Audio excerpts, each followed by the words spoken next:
बिस्मिल्लाहिर्रहमानिर्रहीम।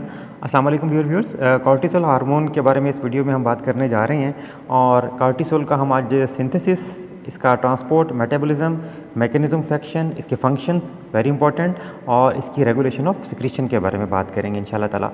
आपको पता है कि कॉर्टिसोल जो है ये एक स्टीरॉयड हार्मोन है, ग्लूकोकॉर्टिकॉइड है और ये एड्रिनल ग्लैंड, ठीक है, एड्रिनल ग्लैंड में सिंथेसाइज होता है जो कि किडनी के अपर पोल पे ये ग्लैंड प्रेजेंट है, इसलिए इसको सुप्रारेनल ग्लैंड भी बोलते हैं। अच्छा, एड्रिनल ग्लैंड की अगर बात करें तो इसके दो मेन पार्ट्स होते हैं। एक इसका ये आउटर पार्ट होता है जिसे कॉर्टेक्स बोलते हैं और एक इसका ये इनर पार्ट होता है जिसे मेडुल्ला बोलते हैं। ठीक है, मेडुल्ला में जो कैटेकोलामीन्स हैं, एपिनेफ्रिन और नॉर एपिनेफ्रिन, वो सिंथेसाइज होते हैं। और कॉर्टेक्स की अगर बात करें तो एड्रिनल कॉर्टेक्स की बेसिकली 3 लेयर्स होती हैं।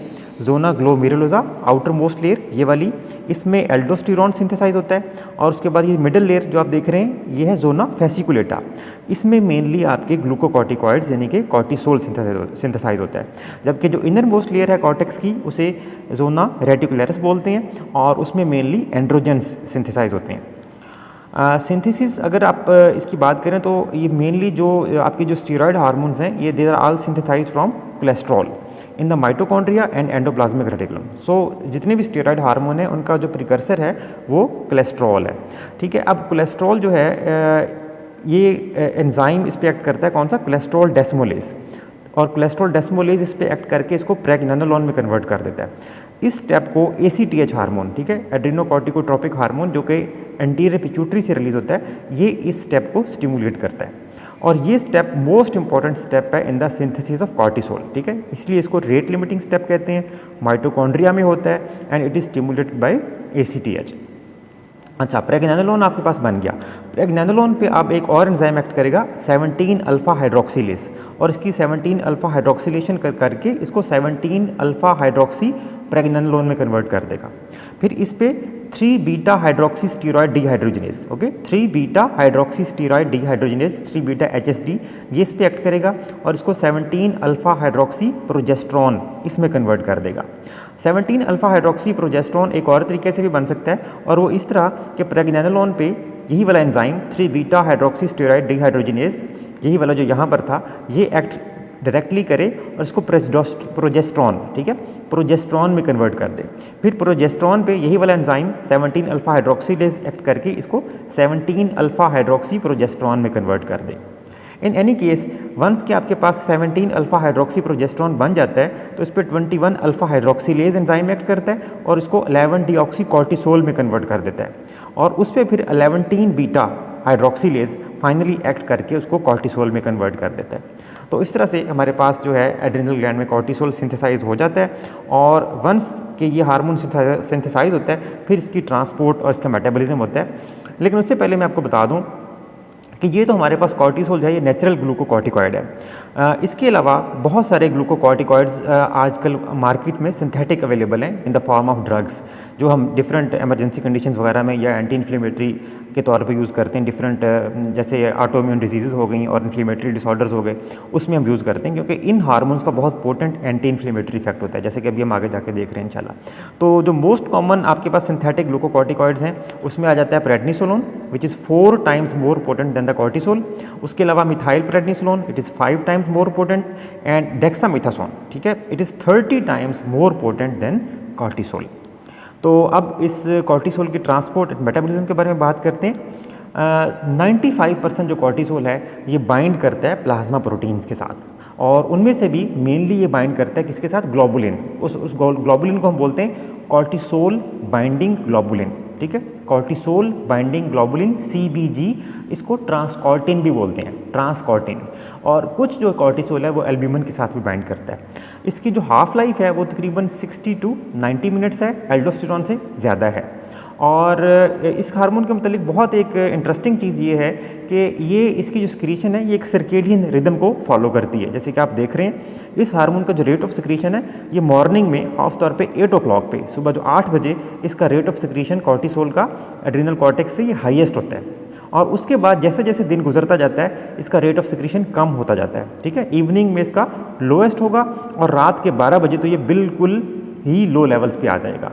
तो इसलिए जब भी इस हार्मोन का सैंपल दें आप इसका लेवल्स चेक करने के लिए लैब के अंदर आप सैंपल दें तो ये बहुत नेसेसरी है कि आप टाइम जो आप सैंपल टेकिंग का वो ज़रूर मेंशन करें, ताकि पता लग जाए कि किस वक्त हार्मोन जो है वो उसका ब्लड सैंपल लिया जा रहा था और उसके मुताबिक उसकी कंसंट्रेशन को डिटरमिन किया जाए।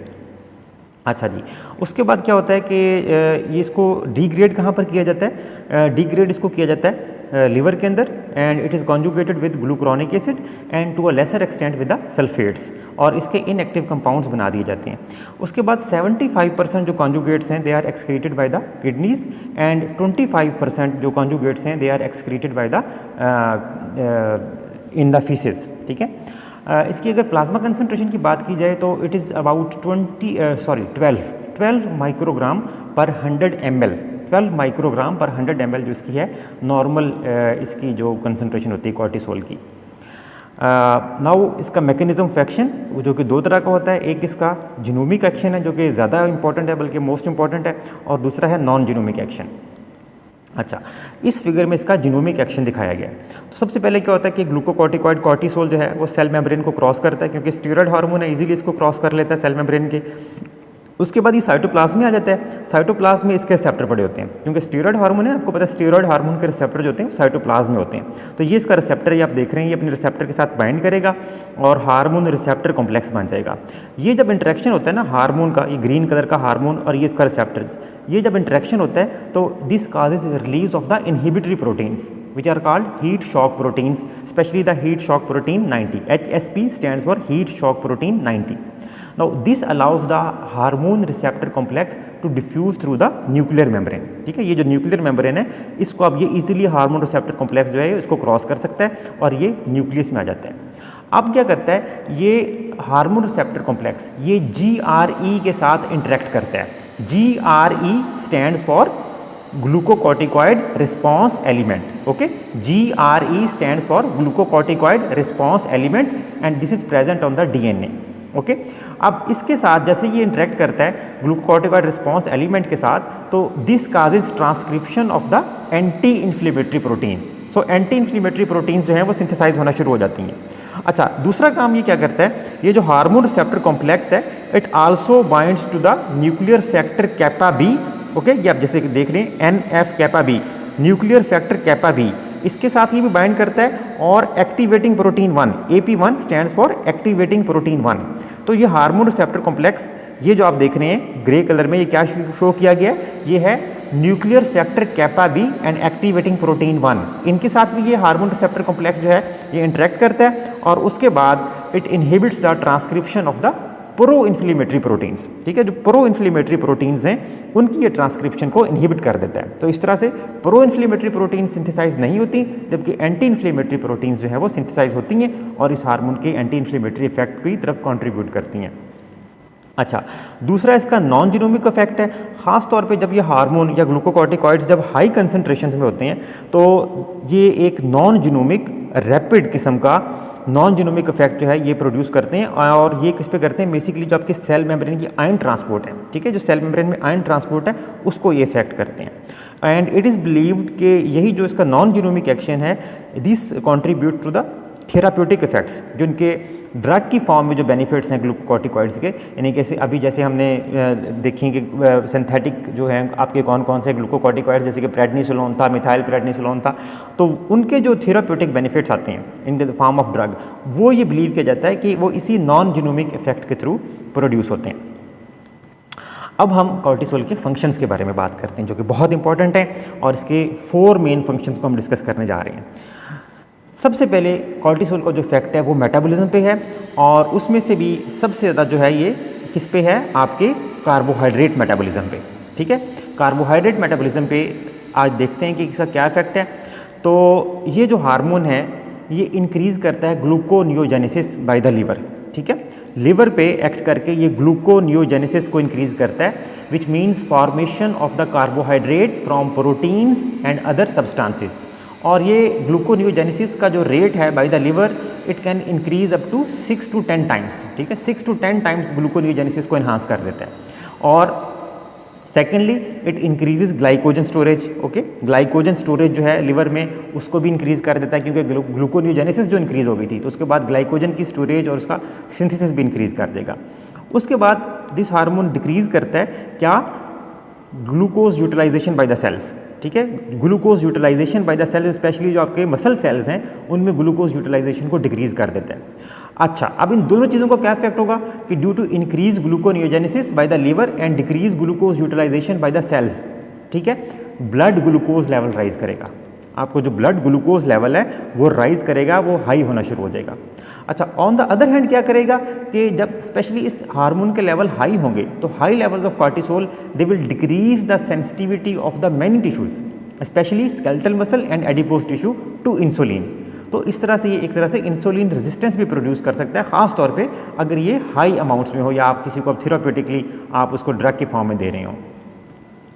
अच्छा, दूसरा जो इफेक्ट है वो है इसका प्रोटीन मेटाबॉलिज्म पे, और प्रोटीन के रिगार्डिंग ये क्या करता है कि it decreases the protein stores in all the body, ठीक है। जैसे कि आप देख रहे हैं कि मसल के अंदर ये स्केलेटल मसल के अंदर ये प्रोटीन ब्रेक डाउन कर रहा है, उसके बाद स्किन कनेक्टिव टिश्यू में प्रोटीन ब्रेक डाउन कर रहा है। तो ये जितने भी पेरिफेरल टिश्यूज़ हैं सवाए लीवर के, उन सब में प्रोटीन्स की ब्रेकडाउन काज करता है, और लीवर के अंदर ये क्या करता है कि इंक्रीज़ करता है लीवर की प्रोटीन्स को and the plasma proteins which are formed by the liver. तो प्लाज्मा अमाइनो एसिड का लेवल इंक्रीज़ करेगा क्योंकि प्रोटीन की ब्रेकडाउन इसने कराई है पेरिफेरल टिश्यू में, वहाँ से अमाइनो एसिड्स बनेंगे, वो प्लाज्मा में आएंगे, plasma amino acid level increase कर जाएगा और उसके बाद उनको लीवर में लेके जाएगा और वहाँ पर प्रोटीन सिंथेसिस भी इंक्रीज़ करेगा और ग्लूकोनियोजेनेसिस भी इंक्रीज़ करेगा।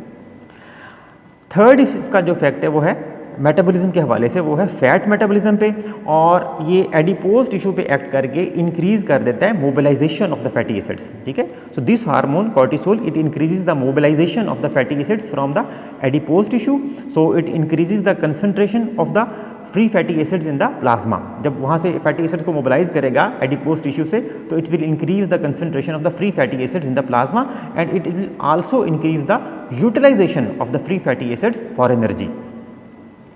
एक्सेस इसकी अगर लेवल्स हो जाएं कॉर्टिसोल के, तो it will cause a specific type of obesity, ठीक है, in which there is excess deposition of the fats in the chest and the head regions of the body.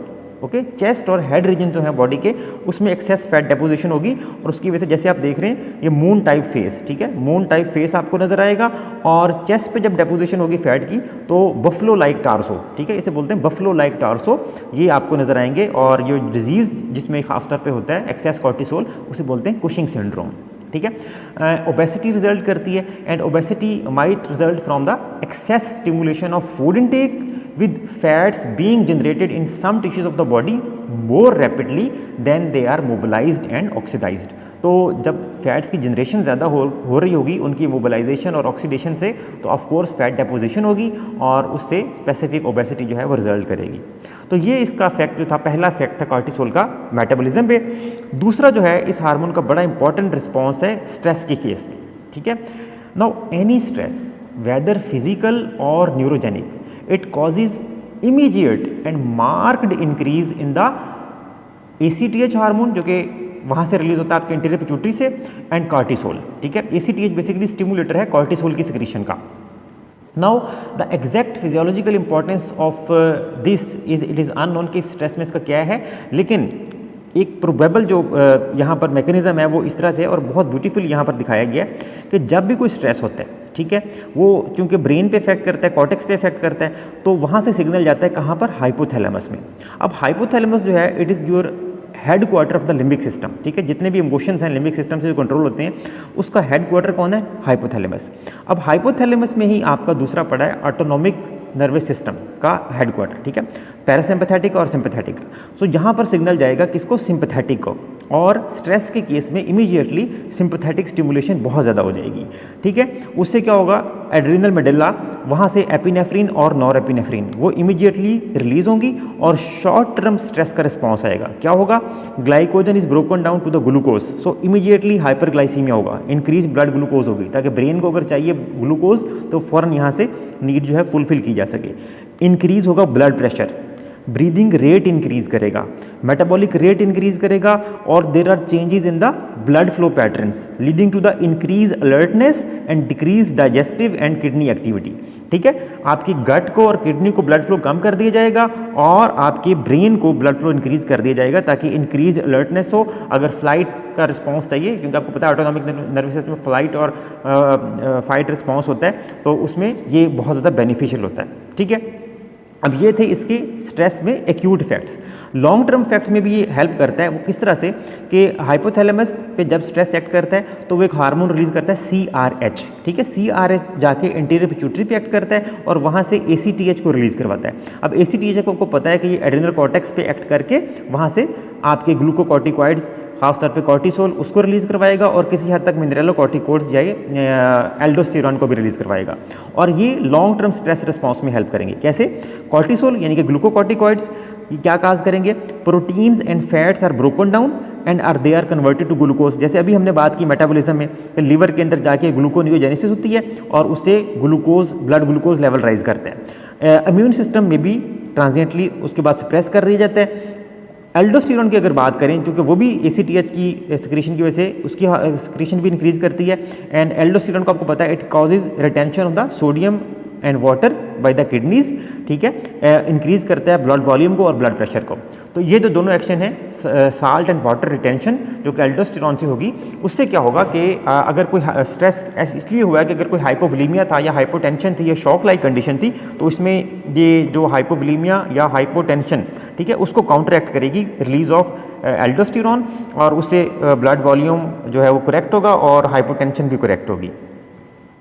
अच्छा जी, फिर जो है इसके तीसरे नंबर पे एंटी इन्फ्लेमेटरी इफेक्ट्स, ठीक है। ये कॉर्टिसोल के बहुत इंपॉर्टेंट है, जैसे हमने शुरू में बात की थी एंटी इन्फ्लेमेटरी इफेक्ट्स। इसके दो मेन किस्म के एंटी इन्फ्लेमेटरी इफेक्ट्स हैं। Number 1, this cortisol blocks early stages of the inflammation, and secondly, if the inflammation has already begun, it causes rapid resolution of the inflammation and increases the speed of the healing, ठीक है। अब इसका mechanism of action क्या है? सबसे पहले तो ये है कि cortisol it stabilises lysosomal membranes. जो आपका लाइसोसोम है उसकी मेम्ब्रेन को स्टेबलाइज करता है। तो this is the most important anti inflammatory effect, ठीक है। This is the most important anti inflammatory effect कि लाइसोसोम की मेम्ब्रेन को ये स्टेबलाइज करता है and prevents the release of proteolytic enzyme. क्योंकि आपको पता है लाइसोसोम में जो प्रोटियोलिटिक एंजाइम होते हैं उनकी रिलीज को ये इनहिबिट करता है, ठीक है। उसके बाद दूसरे नंबर पे क्या करता है? It decreases the permeability of the capillaries. Cortisol decreases the permeability of the capillaries and this prevents loss of the plasma into the tissues and prevents oedema formation. तीसरा, this cortisol it decreases the migration of the WBCs into the inflamed area. So WBCs जो है वो inflamed area में उनकी migration को कम किया जाता है। This hormone also suppresses the immune system and decreases lymphocyte production markedly, ठीक है। लिम्फोसाइट की जो रिप्रोडक्शन है उसको मार्कली डिक्रीज कर दिया जाता है, स्पेशली T सेल्स को, ठीक है।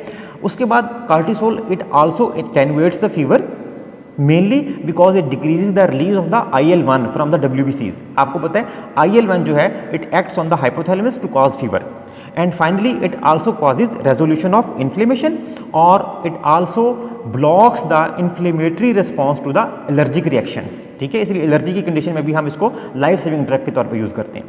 यहाँ पर ये चीज़ मैं आपको बता दूं कि द बेसिक जो एलर्जिक रिएक्शन है between antigen and antibody it is not affected by the cortisol but the inflammatory response to the allergic reactions, okay. Inflammatory response to the allergic reactions which can prove lethal, this is inhibited by the glucocorticoids यानी कि cortisol and उसकी वजह से काफ़ी जो है फ़ायदा हो जाता है। तो ये इसके एंटी इन्फ्लेमेटरी इफेक्ट्स थे।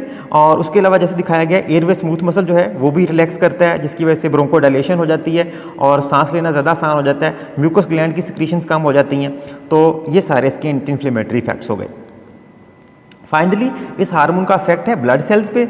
This hormone decreases the number of basophils, eosinophils and lymphocytes, ठीक है। इन 3 ब्लड सेल्स को ये डिक्रीज करता है। इनको आप BEL, ठीक है, बेजोफिल्स, इयोसिनोफिल्स एंड लिम्फोसाइट्स, इसके निमोनिक से याद कर सकते हैं। और इसी तरह ये 3 ब्लड सेल्स को ये इंक्रीज करता है, platelets, erythrocytes and neutrophils. Again in तीनों को आप किसके के निमोनिक से आप याद रख सकते हैं? पेन के, PEN, ठीक है। प्लेटलेट्स, इरिथ्रोसाइट्स और न्यूट्रोफिल्स, इनकी कंसंट्रेशन को ये इंक्रीज करता है। तो अब फाइनली हम इसकी रेगुलेशन ऑफ सिक्रीशन के बारे में बात कर लेते हैं। आपको पता है कि हाइपोथैलेमस, ठीक है, यहाँ पर ये मेन रोल प्ले करेगा।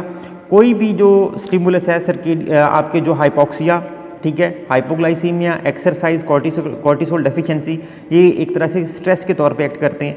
ये हाइपोथैलेमस पे एक्ट करेंगे, वहाँ से CRH, ठीक है, कॉर्टिकोट्रोपिन रिलीजिंग हार्मोन, उसकी रिलीज कॉज करवाएंगे। और CRH जो है ये एंटीरियर पिट्यूटरी पे एक्ट करेगा। इसी तरह यही जो फैक्टर्स है जो अभी हमने डिस्कस किए थे, ये सारे फैक्टर्स डायरेक्टली भी एंटीरियर पिट्यूटरी पे एक्ट कर सकते हैं और वहाँ पर उससे एंटीरियर पिट्यूटरी से एक रिलीज काज करवाएंगे किसकी, ACTH की, adrenocorticotropic hormone, which will act on the adrenal cortex और फिर एड्रीनल कॉर्टेक्स से फिर आपका कॉर्टिसोल जो है वो रिलीज होगा। कॉर्टिसोल नेगेटिव फीडबैक फैशन से अपनी रिलीज को भी रेगुलेट करता है bye acting on the hypothalamus, और हाइपोथैलेमस पे ये नेगेटिव फीडबैक फैशन में एक्ट करेगा और अपनी ही रिलीज को ये डिक्रीज करने भी काम आएगा। तो ये इस तरह से नेगेटिव फीडबैक रेगुलेशन हो जाती है इसकी। डायर्नल रिदम्स का भी इसके ऊपर इफेक्ट है, जैसे अभी हमने डिस्कस किया। और इसी तरह सोमैटोस्टैटिन जो है और हाइपोथैलेमिक लीजेंस, ठीक है, ये दो जो फैक्टर्स हैं सोमैटोस्टैटिन और हाइपोथैलेमिक लीजेंस, ये नेगेटिव रोल प्ले करेंगे इसकी सिक्रीशन में। तो ये इस तरह से इसका ब्रीफली हमने ओवरव्यू ले लिया है रेगुलेशन ऑफ सिक्रीशन का। अब अच्छा जी, अब हम देख लेते हैं इसकी समरी देख लेते हैं कॉर्टिसोल के इफेक्ट्स की। तो सबसे पहले अगर हम पेरिफेरल टिश्यू की बात करें तो वहाँ पर ये खास तौर पे स्केलेटल मसल के अंदर ग्लूकोज की यूटिलाइजेशन, ग्लूकोज की ट्रांसपोर्ट को इंक्रीज़ करता है और ख़ास तौर पे मसल्स के अंदर ये प्रोटियोलाइसिस, ठीक है, इंक्रीज़ करता है प्रोटीन ब्रेकडाउन को। एडिपोज टिश्यू की बात करें तो वहाँ पर ये लिपिड मोबिलाइजेशन, लिपोलाइसिस को इंक्रीज़ करेगा, fatty acid, free fatty acid की रिलीज़ को इंक्रीज़ करेगा और वहाँ पर लेप्टिन की एक्शन को भी डिक्रीज़ करेगा। पैंक्रियाज की बात की जाए तो वहाँ से इंसुलिन की सिक्रीशन को ये हार्मोन डिक्रीज़ करता है। लिवर में ग्लूकोनियोजेनेसिस को इंक्रीज़ करता है, ग्लाइकोजन स्टोरेज को बढ़ाता है। ब्रेन में ये स्ट्रेस रिस्पॉन्स में खास तौर पे इन्वॉल्व है। उसके साथ साथ control of sleep wake cycle, appetite और मेमोरी में भी किसी हद तक कॉर्टिसोल रोल प्ले करता है। सर्कुलेशन, CVS सिस्टम की बात की जाए तो this hormone causes enhancement of the vascular reactivity, okay, enhancement of the vascular reactivity to vasoactive agents.